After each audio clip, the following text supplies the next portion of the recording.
offering from Deschutes Brewing in Bend, Oregon. This, I believe, is now our fourth Deschutes beer that we've done. Good to see them in Pennsylvania, and it kind of took a little while. I knew Deschutes used to be one of those breweries that was a storied brewery, kind of like New Glarus, which is in Wisconsin, I believe. Haven't seen any New Glarus beers, or Three Floyds for that matter, which is out in Indiana. Never had any beers from those two breweries. But I'm hoping one of these days they will find its way to Pennsylvania or Maryland, which I'm not too far from either. But this brewery, Deschutes, really good to see them in Pennsylvania. This is their River Ale. It's a 4% ABV American Blonde Ale. Comes into us at an 85 on Beer Advocate, which is very good. 51 on Rate Beer, which is not great. And according to the blurb here, once called Riviera Deschutes by French trappers, the river feeds our beers and souls alike. Merci. So, River Ale, an ale that, I guess, pays tribute to the Deschutes River.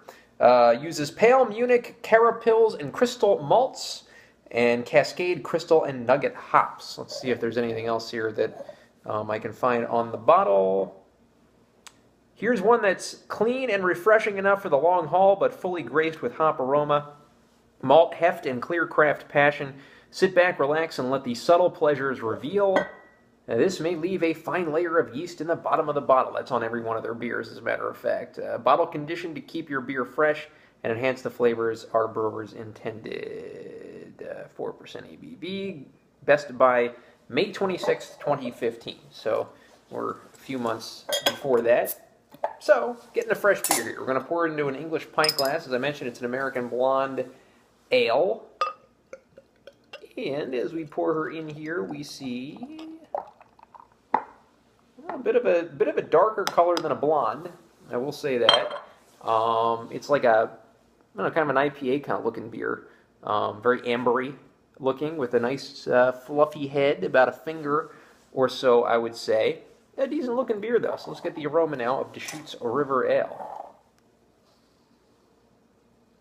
Yeah, getting a bit of a hop aroma from this beer, almost like an IPA, kind of like a more subtle IPA kind of smell from it. Definitely getting a hoppy sensation from the aroma. So let's get the taste now.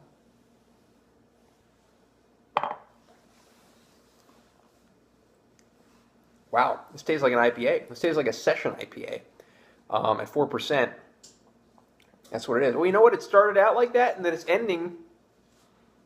I love this aftertaste. It's ending not quite hoppy.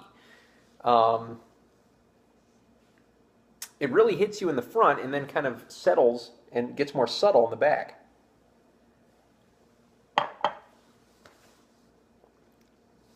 I like it. I'm definitely getting the nugget kind of sensation from that nugget hop, because it kind of tastes like nugget nectar a little bit on the back of the throat. The Trogs nugget nectar. Not that I'm really, as I always mention, I'm not really good at deciphering hops from malts, or hops from other hops, and malts from other malts, I should say. But man, this is a great tasting beer. I think this is a really good. I could just see this. Drinking this while like fishing on the Deschutes River, for example. This is one of those session beers you can drink a bunch of, and it's a really good quality beer. So I'm going to go ahead and give Deschutes River Ale. I'm going to give it a 9 out of 10. I like it a little better than Beer Advocate. I don't know what the heck Rate Beer's thinking. It's probably that style snobbery that they have where they don't like, styles that are a little bit less ABV. I don't get it. But yeah, a 9 out of 10. Just a great looking beer. The aroma probably could be a little stronger and a little more prevailing, but the taste, I just think it starts off like an IPA and it settles into the throat more subtly. Just a great session beer, I think. 9 out of 10 for Deschutes River Ale. Thanks.